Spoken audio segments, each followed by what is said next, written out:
This Kitchen Nightmares episode was banned from TV and ended in a lawsuit. What else I can do for you right now, sir? You tell me. I'm the general manager. I'm the operations manager. And I'm a floor manager here. We've got to stop putting things on the floor. He got personal. He was accusing me of riding Mohammed. You can let go now. You can let go now. Hello, you gorgeous donuts. Today we're going to be reacting to the most explosive episode of Kitchen Nightmares ever. If you've never seen Kitchen Nightmares before, basically celebrity chef Gordon Ramsay goes to a restaurant that is on the brink of extinction. A restaurant that has nowhere to turn. They're about to go bankrupt and they need the help of Gordon to turn it around quickly. Now, Gordon gives himself between 1 to 2 weeks to do this, and a lot of the time he has been successful. However, he has never encountered a restaurant like the one we're seeing today. This episode is one of the most chaotic and uncomfortable watches that you will see within the Kitchen Nightmares back catalogue. From fake names to explosive arguments to staff members walking out and owners pretending to be somebody that they may not be. And all of this led to the episode actually vanishing overnight, so we're going to break down the entire episode and have a look at the end of this video at the aftermath that followed it. Get comfy because this story gets wild. Now, the episode begins with us meeting the three managers of Dillons. We have Martin, Andrew and Khan, and we also meet the owner Mohammed, and they all have a different idea of how the restaurant should be. This is an American-Irish restaurant with an Indianness connected to it. Sorry, so it's an American-Irish restaurant with an Indianness accustomed to. What is an Indianness? I feel like a restaurant is an Indian restaurant, or it's not. Is it like halfway? Is it like a bridge? Is it like, ooh, right, now I'm an Indian, now I'm not. The idea was to capture the best of all worlds. Beef boona. Which menu? Lamb chops, shepherd's pie, hamburgers. Genuinely, this guy is just trying to bring spoons to the States. That's what he's done. For any Americans watching in the UK, we have something called the Wetherspoons, and genuinely, you can order whatever the hell you want, and they probably have it. It's hard for me to believe that Dillons has lasted this long. That's a great thing for a manager to say. Yeah, honestly, I don't know why we're still open. Well, the idiots that keep coming in, please stop.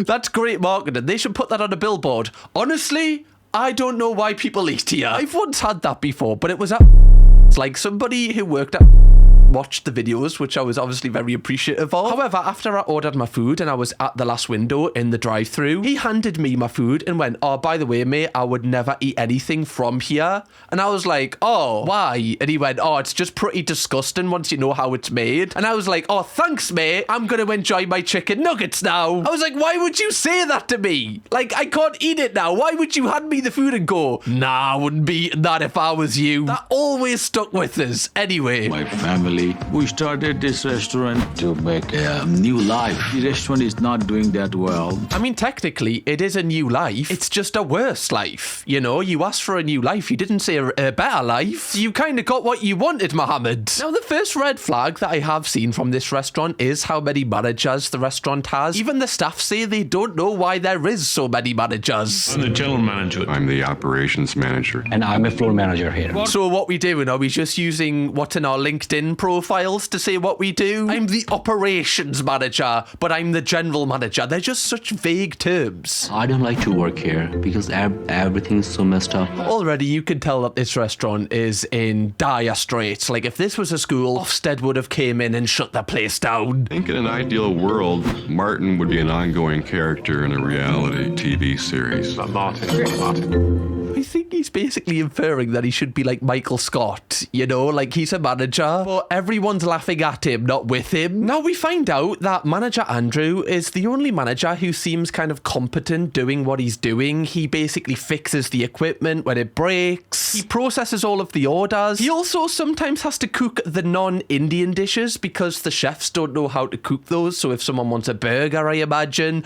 or just some of the American portions, which again, I do think is alarm bells. Like, imagine going going into this restaurant and you order a burger, and Andrew is like, okay, that's fine, you can have a burger, but just so you know, the chefs won't be cooking it because they don't know how to. I'd be like, right, maybe I'll just change it up a little bit. Can I have something the chefs do know how to cook? I don't want to go home with food poisoning, thank you very much. Now, after this, we actually get to see inside the kitchen, and genuinely, the kitchen in the restaurant is so disgusting. The kitchen is not clean. The problem has been eradicated now. I think it has.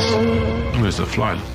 Sorry, you couldn't have got better timing than that. The fly came over and went, mate, if you think this thing's sorted, you're a bloody joke, son. I'm bloody flying around your gaff right now. You haven't done anything for months, man. Just laying eggs everywhere, all over the vindaloo, adding an extra bit of spice. Even the mouse trap that was next to the food, like, obviously that's pretty disgusting, you know? Surely we should eradicate the problem before the mouse manages to get near the pan, no? Now, obviously you can tell this restaurant is losing money, but the owner, Mohammed, actually says that they're losing upwards of £20,000 to £30,000 every month. Like, he is shipping money from this place. So he says that he's open to absolutely anything Gordon has to offer. Now, we only really got to see a little bit of the restaurant and how dirty it is now, but I imagine when Gordon arrives, we're going to see it in its full entirety. And right on cue, after this, Gordon does arrive and give his first impression. Morning. Hello.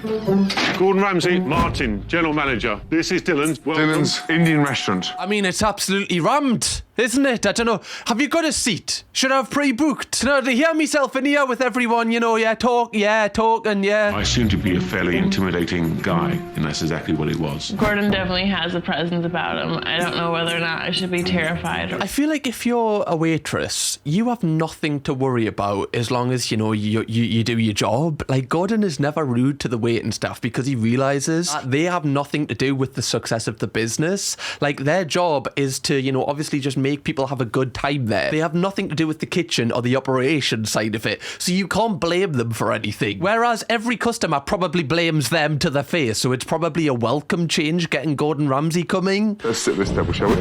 Yeah? Okay, good. Flies everywhere. Oh my god. We need like Mr. Miyagi here, you know, so we can get the chopsticks and just go... There we go, Gordon. Top class service for your son. One rocky table. Trust you to pick the worst table in the house. Why did they give him the only table that's got a napkin under so that it doesn't wobble? You've literally given him the worst table in a restaurant that's got nobody in. Now, I do want to make a disclaimer. This isn't the first time we're going to see the flies in this restaurant. They're a pretty big character in this entire episode. Trust me, it gets a lot worse. Are you normally this busy for lunch? Oh, actually, it's a little busy today. Sorry, that waitress is absolutely hilarious. Martin, why are you laughing at that joke? He thinks he's like one of the boys. This is because of you. You're the general manager. You shouldn't be pissing yourself laughing because nobody decides to come in the restaurant. Gordon then orders his food, and we probably can all predict how awful this is going to be.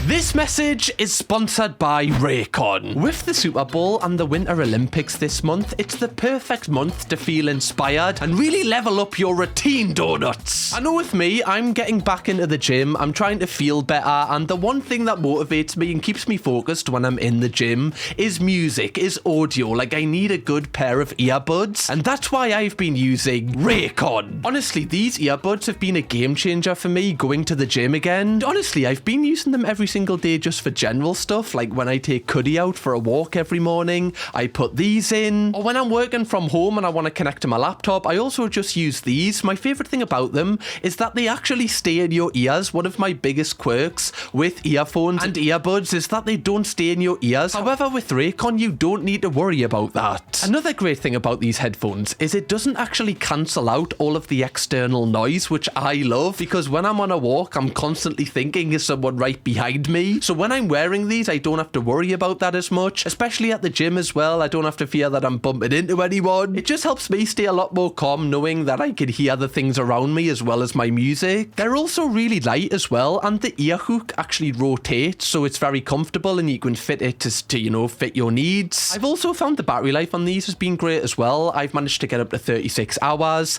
and I've only charged it like once a week, which I'm really happy with. These are definitely going to be the headphones I pick up for every single day use moving forward. And also 3 million people worldwide also have the same opinion. And I do think it's because the sound quality as well is really good. Now, a lot of earbuds are double the money but aren't actually double the quality. I definitely think these are really good value for money. And the great thing is with Raycon, if you actually buy the product and you're not happy with it, they do have a 30-day money-back guarantee. So you really have nothing to lose trying them out. So get your pair of the Essential Open earbuds today. If you click my link in the description, you will get 15% off them as well, okay? What a steal. Or alternatively, go to buyraycon.com/CamKirkhamOpen to get 15% off. Thank you very much, Raycon, for sponsoring this video. I really do appreciate you supporting the channel. I'm quite excited to see the reaction. Got like great service, great food, so it's a win-win situation. It does always baffle me how delusional the owners on this show are.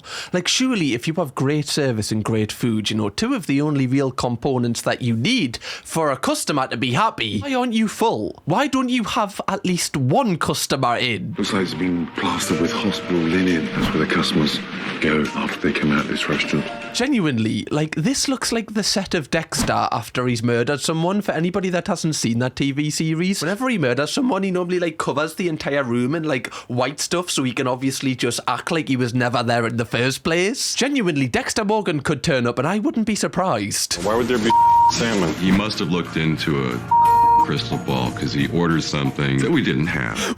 So manager Andrew was pissed off because Gordon Ramsay ordered some food. Like, he didn't purposely choose the thing you don't have. How would he know? You have so many things. Like, surely it would be harder to pick something you don't have than you have. Now, it does take a while, but eventually some of the food does come out. May the Lord above not poison me.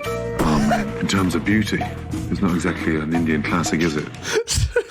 Imagine owning a restaurant and your only customer is there with their head in their hands praying that this does not poison them. That's got to be a sign that you've really got to change something in your, you know, your cooking process. Subtle changes need to be made at this point when people are fearing for their lives. Honestly, if people get the death penalty in America, they probably just send them to Dillons. Just order whatever you want, right? Especially the salmon. They always have it. That one's got meat in there. It's not vegetarian. If he were a vegetarian, I would expect a lawsuit. Okay, already we've got a simple mistake, but a pretty big one. How can you put meat in something that specifically says that it's vegetarian? He just had a meat one. Knock on wood, the worst is over, all right? They've only got one customer in. Like, how did they get this wrong? You know, if there was, like, loads of stuff going on and stuff kind of, you know, got confused, you'd be like, oh, that's why it happened. Like, if you can't serve for one person, how are you meant to serve for a restaurant full? Now, things don't get much better when Gordon has served his curry. Lamb And she's bringing a plate for you. Would you mind getting me a clean one, please? Then. And the tomatoes rotten. This is bad. Guys, we're in the pits now. We're all in here together. Okay, we've got to help each other get out of this as a team, otherwise we're going to be in here forever. They've served him a rotten tomato and then a fly lands on... I wouldn't wish going to this place on my worst enemy. You know, imagine you're new in town and you're like, oh, that restaurant's open, should we go there? Seems pretty empty. This could be your last day on Earth. That is not a piece of beef. It looks like pork. And if that's beef, then, hey, I was born in Bangladesh. Gonna have to fact check that one. 2 secs, guys. No, Gordon Ramsay was not born in Bangladesh. Now, it turns out the beef was actually lamb. So again, they've got another thing wrong, despite, you know, Gordon being the only person ordering food still. Now, with the next dish, Andrew actually takes over and attempts to cook the salmon himself, but he's not having much luck. Potatoes are sick, Martin. They were cooked at least a week ago. And frozen salmon, too. You've come to the rescue once again. He's literally told you that we've got frozen salmon and potatoes that were cooked a week ago. Why are you serving potatoes that were cooked a week ago, by the way? Nobody's in here. It's not like you've got to mass-produce stuff. And also, like, a week ago is kind of grim anyway. And again, I'm left wondering, why is there 3 managers here? Like, what are they actually doing? Like, do we need all 3? Surely by the end of this episode, we're going to get at least 2 sacked. Like, so far, the only manager that seems to do anything is Andrew. And I actually feel sorry for him because he really is trying with this restaurant. Like, you can tell already that manager Andrew absolutely despises manager Martin. Looks like a doormat. Oh, a fly. How many? We haven't got any other chefs in the back that can cook this food. They don't know how to cook any Western-style food. Would you do me a favour? Yes. Either. Bro, I feel like I'm watching an action movie. You know where the villains actually poisoned the protagonist and then the protagonist turns it back on the villain to actually eat the food themselves? God. He's actually eating it as well. You don't have to do this, mate, okay? You're doing great, though. You're doing great, but you don't need to do this, okay? You can't stop at any point. It just means everyone in the kitchen's having rice and beans for tea tonight. I use that joke so much. Also, just a question to any chefs watching. Is it not a red flag if these chefs don't know how to cook any dish that is not from their cuisine? I mean, I don't work, obviously, in the hospitality sector, so I have no idea if this is just them being limited or if it's just them choosing not to do it and just kind of being ignorant to cooking like other foods. I don't know, but surely you know how to do like a few things that is outside your cuisine, especially if you work in a restaurant that specialises in that. Gordon then actually goes to confront the chefs about this. Your food, I've eaten it. I don't feel too good. That lamb is probably the old lamb. You served me old lamb? Oh, that's all right then. Sorry, take back everything I just said about you. You served us old lamb. Oh. Okay, do you want the Michelin star now, sir? Why would you serve the man that is here to turn the restaurant around the old lamb? Surely you would give him the best of the best to make a good first impression, no? Oh yeah, we just give him the poisoned lamb. Maybe the standard Gordon has a very high compared to mine. I mean, I don't think that's an excuse, Con. You're saying Gordon's standards are too high. I think he just wants what he ordered. You know, he ordered something that was vegetarian, he got meat. He ordered salmon that was burnt. I think he's just asking for the bare minimum here. Now, after his awful experience eating the food, Gordon then turns his attention to try to figure out how this restaurant actually runs on a daily basis. That's why you are here. So you can fix the place. You think it's that funny and easy to do? He just destroyed that man's soul in like 2 seconds. He's just basically shot him down and shot all of his confidence before he's begun. Everybody here hates Khan. I can't fire the guy because he's protected by Muhammad. Andrew, straight up, just, yeah, honestly, I hate that man. No, I hate him. Like, to his core. He is a horrible, horrible human. I think Andrew's just sick of everyone in this place. But obviously, a restaurant can't run this way. Like, you can work with people that you don't really like, but if you just have a good chemistry working and get stuff done, it can be beneficial. But this relationship between the managers definitely isn't beneficial. And there is no hierarchy here. I believe each manager thinks they're the top manager. I was resting, just thinking various things I've got to sort out. And one of the waitresses was rubbing my hair. It was a natural thing. A natural thing? Yes, if you're at home with your girlfriend. Can you imagine you're trying to get the bill and the manager's just getting his head rubbed by the waitress? You'd be like, anytime you fancy, right? I'm here all day, don't worry, I'm not in a rush. How can the manager be lying around? This looks like a school playground or something. What is going on? This place is insane. One thing I am struggling with is it seems like nobody apart from Andrew actually wants to turn this restaurant around. It seems like they're actually happy with it failing because it's not coming out of their pockets, it's coming out of Mohammed's pockets. It seems like some of the managers are getting paid no matter how successful the restaurant actually is. 3 managers and they're all...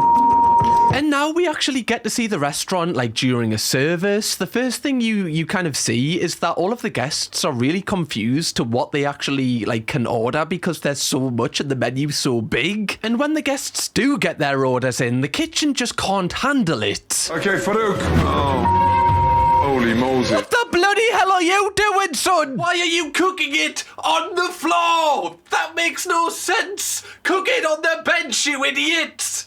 Sorry, can you imagine that you came to this restaurant, ordered a curry and then found out a couple of days later someone had cooked it on the floor? You'd be fuming. Where's the floor manager? There's a manager for the floor. How's he letting this happening? Oh my good God, man. Why are we cooking it on the floor? Why am I getting so animated here? There's no chance that these chefs are actually professional chefs. They've definitely blagged this job. Floor manager, operations manager, general manager, anybody? Anyone? Yeah, he's cooking it on the floor. Is this normal? You know, do we all... I just want to know why. There's a bench there, a clean bench. Does anybody know why he's choosing the floor? Anybody?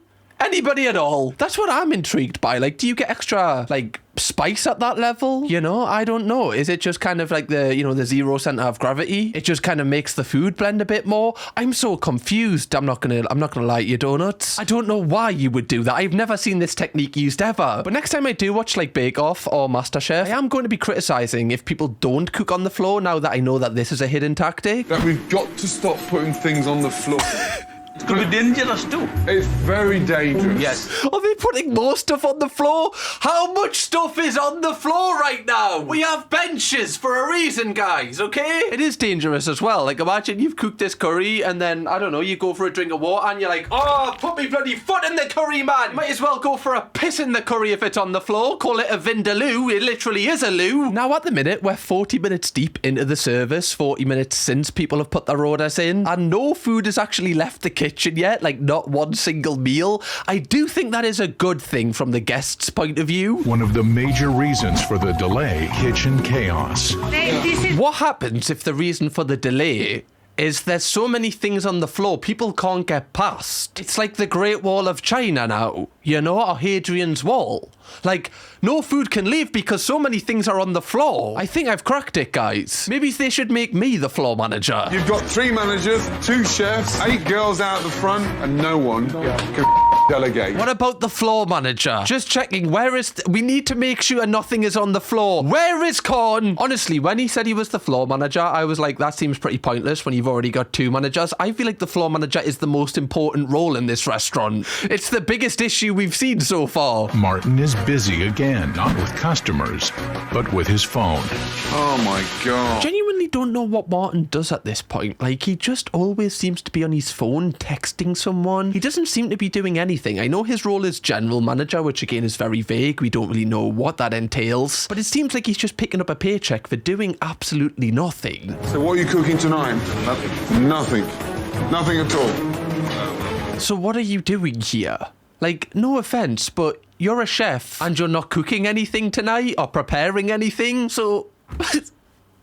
What, are you watching the floor as well? We've got a second floor manager appointed right now, guys. The assistant to the floor manager. We've got the floor in lockdown here, Gordon. You don't need to worry about us. Nothing will be on the floor tonight. Martin! Why did it take me to let you know that he's standing there playing with radishes? Because, you were busy. I was getting my head rubbed, Gordon. Sorry, I had it penciled in between 4 and 5 every single day. Sorry, I can't disrupt my schedule because a stranger's entered the building. I always find it interesting that the person who is kind of void of any responsibility, the person who really is kind of coasting, is always the person that hates Gordon Ramsay because he sees right through it.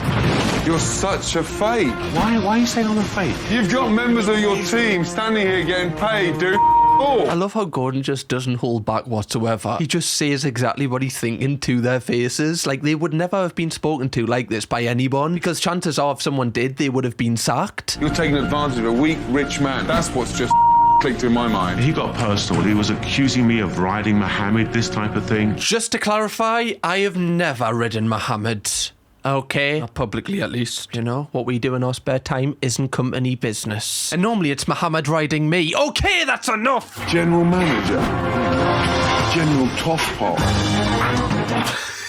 Sorry, that is one of the coolest lines I've heard in Kitchen Nightmares history. General manager, more like General Tosspot. That actually seems like quite a good role. Like, imagine, you know, you're just meeting someone new and they're like, oh, what do you do for a living? I'm like, oh, I'm just a General Tosspot. Like, oh, that's interesting. Tell us more. At this moment in time, it is now an hour and 30 into the service and very, very minimal food has still left the kitchen. What else I can do for you right now so that will make you happy? Tell me that. You tell me. I'm sorry, ladies. I'm sorry, how are we meant to, you know, give you your food? Like, how am I meant to do that for you when I'm watching the floor? It's my full-time job to watch the floor. You want food as well? I can't be in 2 places at one time. My eyes need to be on the floor. They can't always be on you, love, right?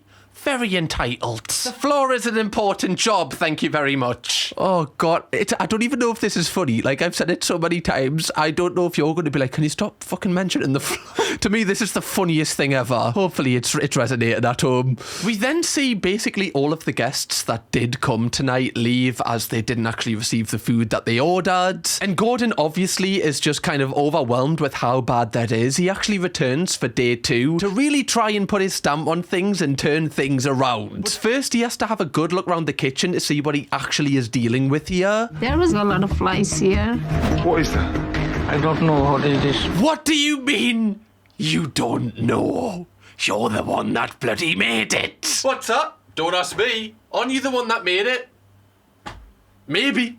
I don't know. If you're asking what I've made, it's probably on the floor. Stop saying that, Joe. It's the fact that there's flies, you know, in the food that they're going to give to the customers. It's disgusting. It really is. This is the worst kitchen we've ever seen in any Kitchen Nightmares episode we've done. Yes, we've covered the Amy's Bacon Company one where the owners were absolute maniacs, but even their kitchen was better than this. That is quite frankly the worst hamburger I've ever seen in my entire life. Oh my God. Bro, that looks like the photos they put on cigarette packages to, you know, kind of persuade you to not buy the cigarettes. Green chicken.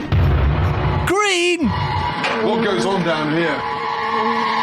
Bro, I would be making the managers walk first down there. You think I'm going in there first alone? Not a single chance. You think I'm going into Fritzel's basement by myself? Another thing coming, love. Bring some of them potatoes so I can chuck it at anyone that comes near us. Knock them out. For God's sake! Cockroaches. Holy...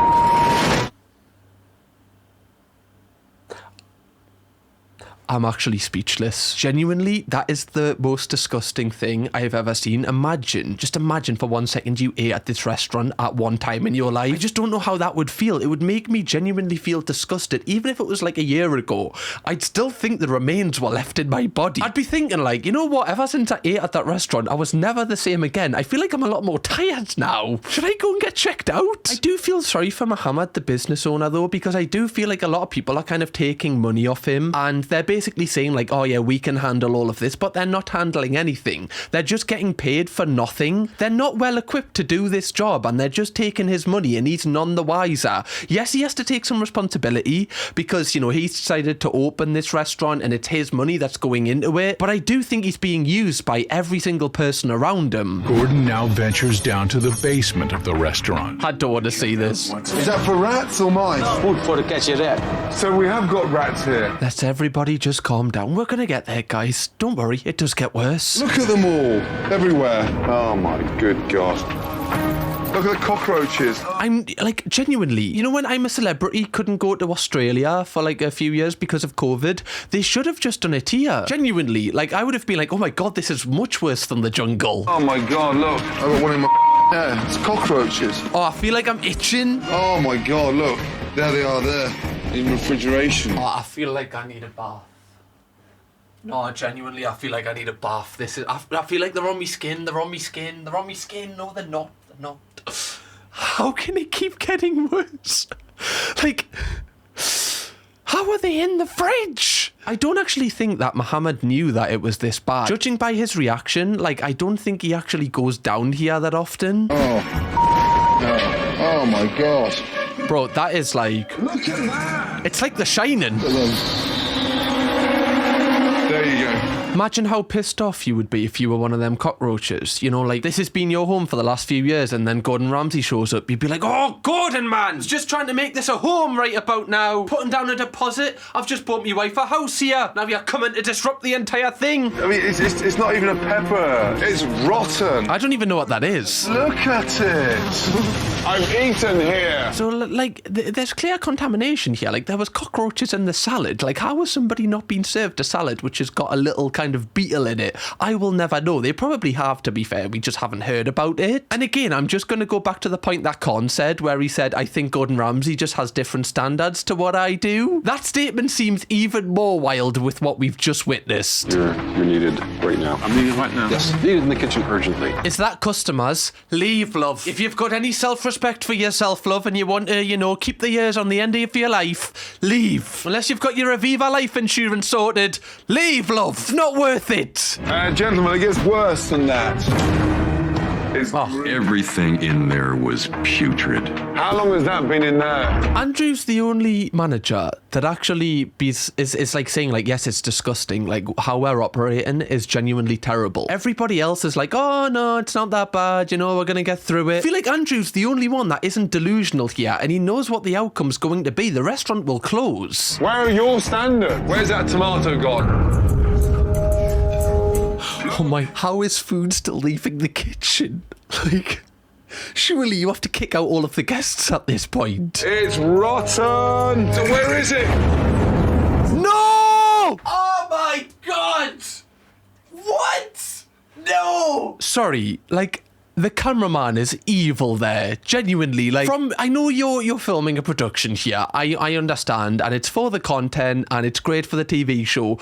But surely, just from human to human, you have to say to this guy, look, mate, I probably wouldn't put that in your mouth, you know. The other half of this was rotten. Oh my god.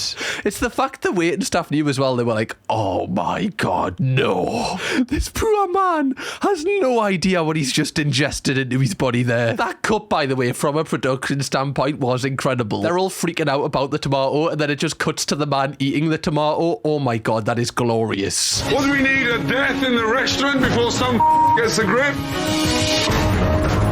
Stop eating the tomato! Now, Gordon then says to the waiting staff to tell all of the guests to leave and stop eating the tomato at once before they do, in fact, die. He actually shuts down the entire restaurant and says that no more food is going to be leaving this table because we're not having a death on our hands tonight. Like, this is how serious this is. Genuinely, I can see why this was pulled from air. We're going to see in the update why it actually was pulled from air, but just this alone, we could just say it's this. Also, if you haven't already, please do press the subscribe button, donuts. We're so close to 700,000 subscribers on this channel. If everyone watching this video pressed it, we would hit it tonight and it would make my night. And also, you'll be a part of the best community on the internet, the donuts. So press the button. Thank you very much. That didn't go down too well. He was extremely angry, extremely pissed off. I do find it very interesting, like, Martin's reaction to all of this, because he doesn't seem annoyed whatsoever. Like, he seems pretty chill. He just seems like, you know, like, this is just another day. Like, surely if you had any pride in your job, you would take this personally and be like, this is a reflection of me and my pride. Like, I'm letting people eat at this restaurant when they can get seriously ill. It just shows that this guy really doesn't care, and he's just here to pick up the paycheck, which is fine for a hell of a lot of jobs. But when you are the general manager, I do feel like you need to put some responsibility on your kind of levels and your own pride. You need to have a certain level of standard. From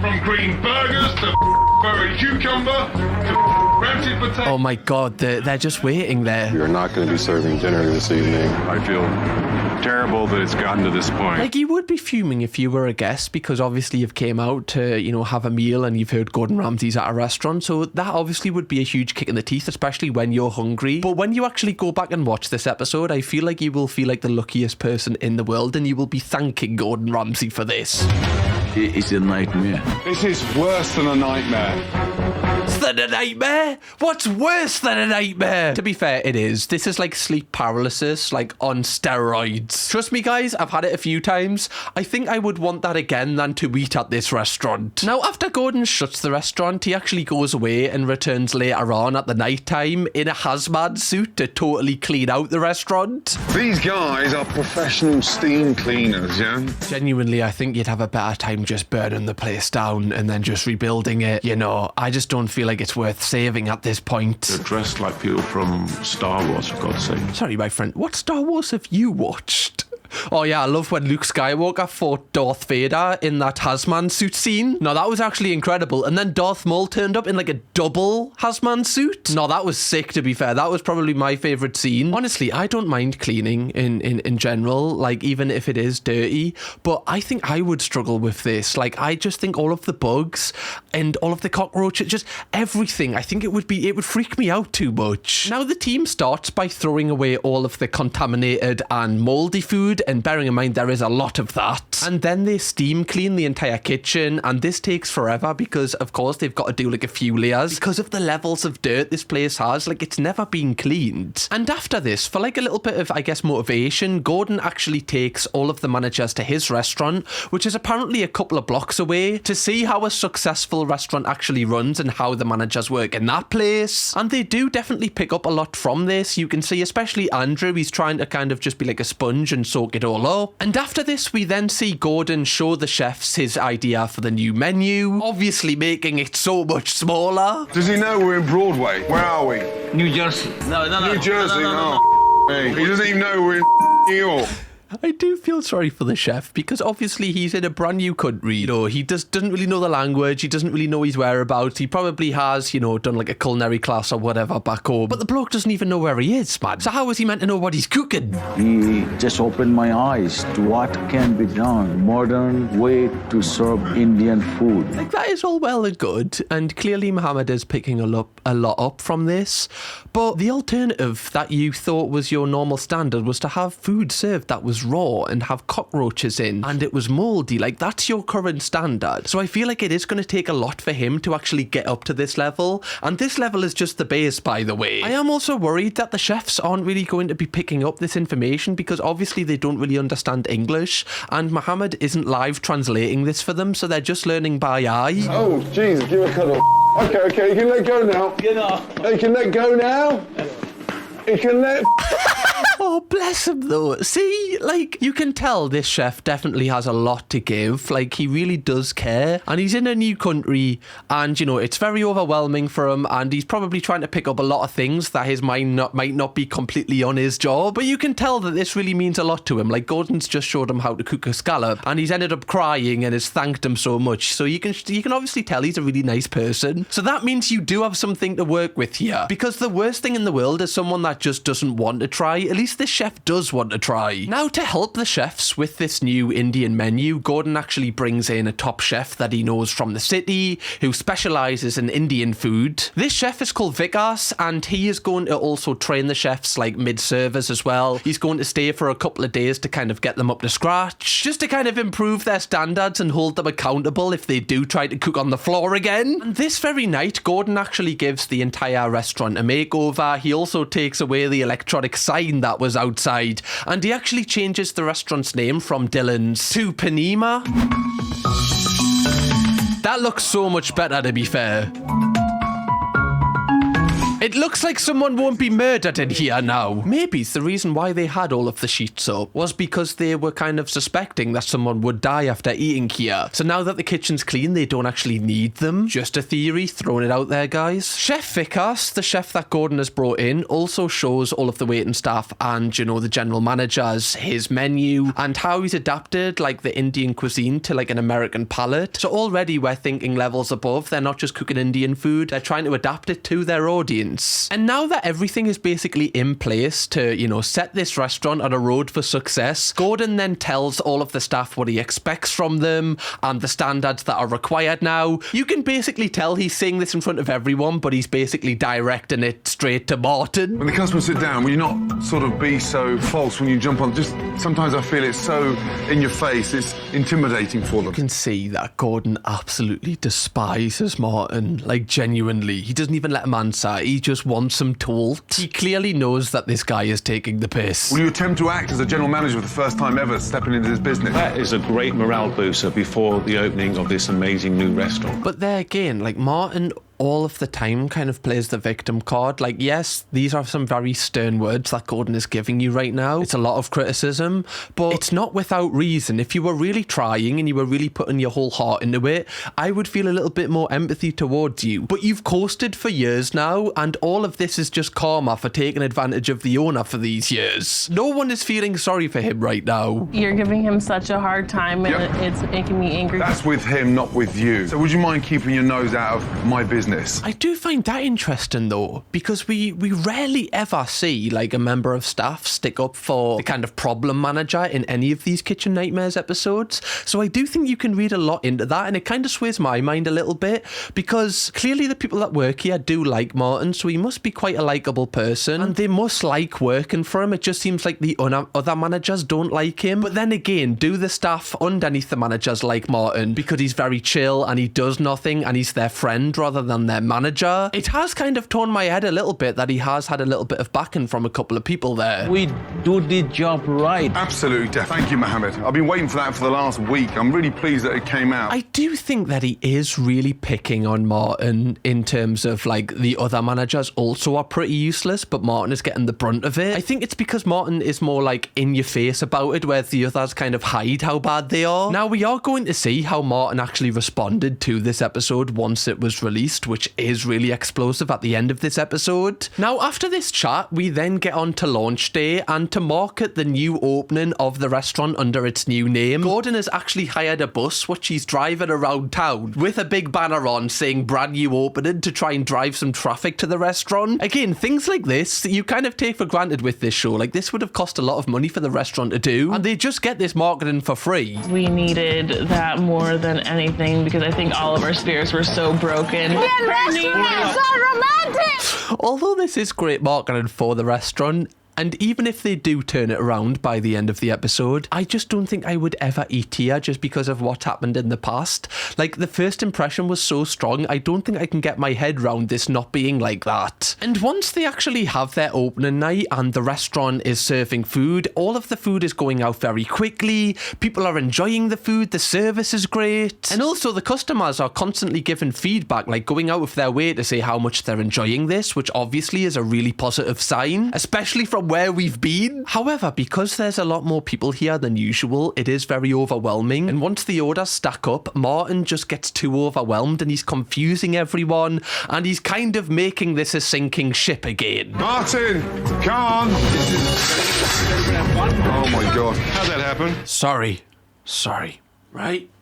Is that another thing on the floor? I thought we'd got over this. I thought we'd worked on this. I thought we had a little bit of rapport going with us and the bench. Martin, could you sweep the rice then, rather than everyone standing here? Yeah? It'd be nice to do something, yeah? Finally found a job. This episode is very interesting because, you know, obviously I know that Martin doesn't really do much, but I do feel like he's getting treated almost like a slave a little bit, like he was working the front of house there. Why should he be the one to clean up the rice? Like, is there not someone in the kitchen that can do that? Like, why has it got to be him? Like, Gordon very clearly is singling him out a lot of the time. Let me know what you think in the comments. I'm so intrigued to hear because I feel like at the start I was kind of going with the storyline, but now I'm starting to feel a little bad for him. Gordon then again tries to organise everyone and get things back on track, but he can't seem to kind of get over his thing with Martin. Also, if you haven't already, please do drop a like on this video. It just tells me that you want more Kitchen Nightmares content. Somebody ordered this 33. I'm not going to say anything negative about the restaurant. I don't understand this restaurant. Now that's the head chef that Gordon has brought in, you know, the one that's very good. Even with an insane level head chef at the helm, they still can't perform right, so how are they meant to perform without him there? He's probably the only thing keeping this together at this point alongside Gordon. Customer to experience it hot, not your hand. No, I believe Gordon's trying to get me angry, tired, annoyed, or whatever.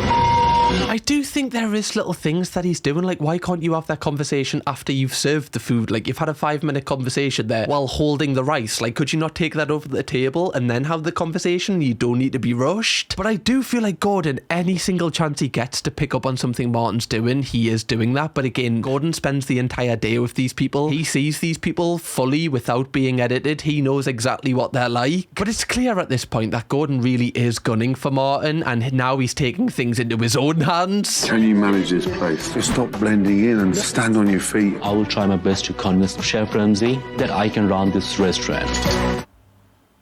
Gordon's went behind Martin's back, stabbed him in the frickin'... Oh!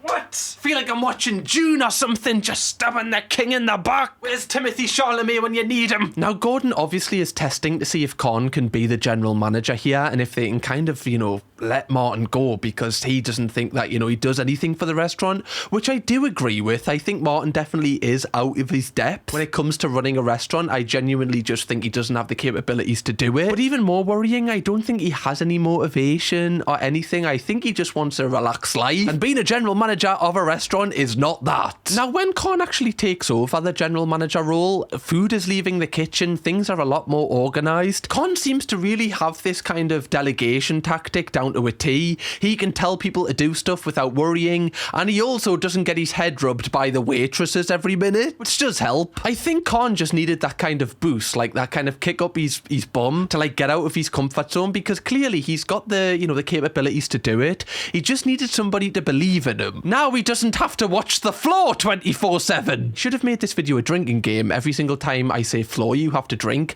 Nobody would be awake by the end of this. Now, after this really rocky stage in the middle of service, it actually does recover really, really well, and the customers go home really happy towards the end of the night. And obviously, this was at the point that Khan took over that things started to change, so it doesn't look that good if you're Martin. So after service, Gordon actually goes straight to Mohammed and says that if you want your restaurant to succeed, you need to get rid of some of the managers and replace them with Chef Vickers. And it has got me thinking, you know, who could he be aiming that towards? Who is he wanting to get sacked? I don't know about you, but he hasn't really made it that obvious. You know, the ballot's still out with this one. Martin has an amazing way of manipulating you. He's not worth his weight in terms of what he brings to the table. Could you imagine being Martin watching this back? Oh God, you would be seething. You would be seething, man. Punching the telly, punching a hole in the wall, man. I'd be fuming. I've never cheated you, and I take What's going on? I've had enough. Because you have been insulting. You have been accused me of cheating this bad. Did you hear what I just said to him? I'm so intrigued to see what you think about this, because I do think if Martin was let go, this place would run a lot better, because he's kind of just a spare part here.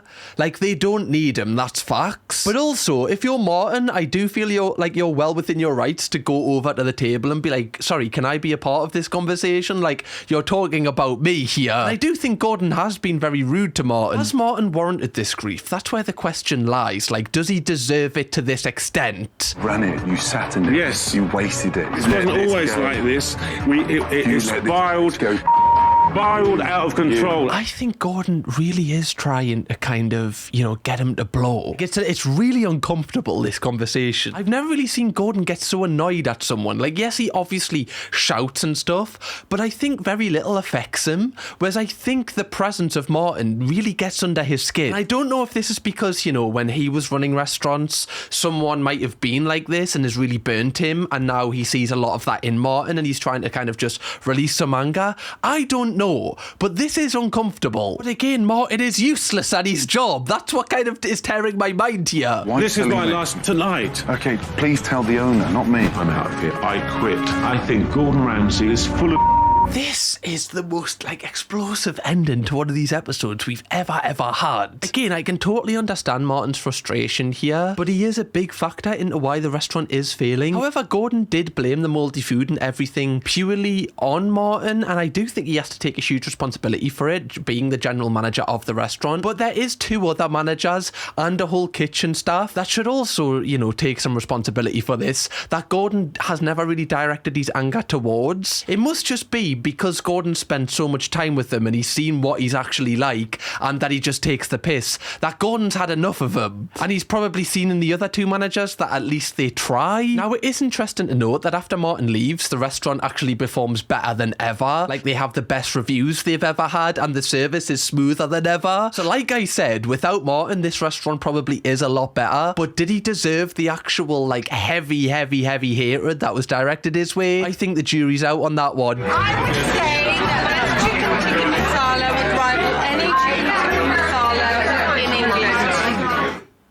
I love that she's compared it to England. Oh God, it's like being a bloody home, this. Bloody wonderful chicken tikka masala, this. Better than the one I had in Benidorm, it is. Now, on top of people loving the food, the revenues of the restaurant has increased dramatically, and Mohammed is losing a lot less money than he was, so he's able to get back on his feet, and the professional chef Vickers actually agrees to stay on too. So it just means that this restaurant actually has a good foundation to be successful when Gordon leaves. And when Gordon actually does say his goodbyes, like, everybody is super grateful, and you can tell they really just needed him to come in, turn this place upside down and give them some hope. Like, that's all the business needs sometimes, is just some hope. When everyone's head is just so in the mud and so negative, they just need to know that there's light at the end of the tunnel. He's given this place an opportunity to thrive. For all of us over here, we thank you very, very much. Listen, you're very welcome. Right now, I'm just imagining Martin just outside with, like, loads of rotten eggs, just ready to throw them at the windows. Okay. Yes, yeah. Okay, but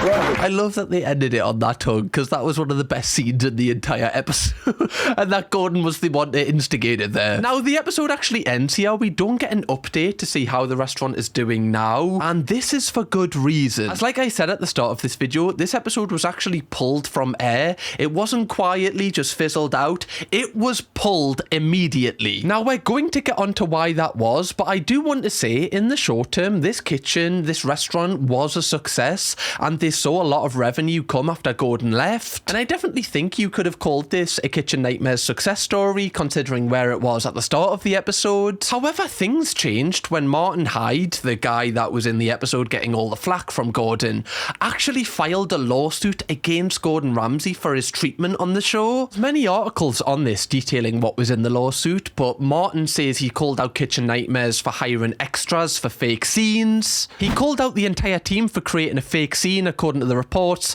Martin claimed the scenes were faked for the sake of cameras. Substantial changes were made and the actors were hired to make the restaurant look packed with satisfied customers. So that kind of changes the narrative that the restaurant was successful when he left. Martin claimed that he was told that by the producers to lie down and rest so that they could make him look like a lazy idiot on camera. I'd love people to be able to see the unedited footage, claimed Martin. Gordon called me a fake, but the whole show is fake, said Martin as he slammed Kitchen Nightmares. So that's very interesting. Obviously, it's kind of a they said versus he said kind of scenario here, because this might not have even been on the unedited footage, you know? I think Martin also claimed that the show had like planted rotten food in the kitchen so that Gordon could find it and kind of expose it. This is obviously Martin saying this just so the show could be more interesting, but I mean, which obviously from his perspective he thinks happened, but like the entire downstairs basement was full of cockroaches. Like, did they really plant all of that as well? Like, it was the entire kitchen, the entire vibe of it was like awful. It wasn't just one thing that was kind of planted. He also said that all the phone calls he was taking that Gordon was angry at him for were all for work. And apparently after the show aired, Martin claimed that he was actually blocked by the restaurant, like he couldn't get in contact with them. Martin also claimed that Kitchen Nightmares kind of, you know, broke his reputation and blocked him from working in the restaurant industry in general. Like, he couldn't get a job anywhere. My reputation is in tatters and nobody wants to employ me. I've only managed to watch it once because it's like watching myself getting mugged. And Martin actually decided to sue Gordon Ramsay and Kitchen Nightmares for £500,000. I don't know why he came to a figure of £500,000. Maybe that's what he felt like he's missed out on from working in the industry. However, despite Martin filing this lawsuit, it was unsuccessful, and I don't believe that he did get any money from Kitchen Nightmares. Now, regarding the restaurant as of present day, some of the Yelp reviews that I have read were mixed after the show actually aired, and this led to Panema actually closing its doors in 2009, and now obviously it's occupied by another restaurant, so it no longer exists. So I don't know if you can call this a success story. This episode aired on September the 26th, 2007, so it was only open for a matter of 2 years. Gordon did definitely extend the life of this business, but long term, it was always doomed, I'm afraid. Like, I wouldn't go there even if I knew that it had turned round, and I think a lot of people would have been the same. Let me know what you thought of this episode, Donuts. Honestly, I have loved this. I'm so glad I was able to get footage of the show as well, with it being pulled from air. If you do want to watch another Kitchen Nightmares coverage from me, we have loads on this channel. It's one of our most popular series. I would recommend starting with Amy's Baking Company, as that's a 2-part extravaganza, and I've put it all into one video for you. So make sure you enjoy that video. I'll see you over there. Bye bye.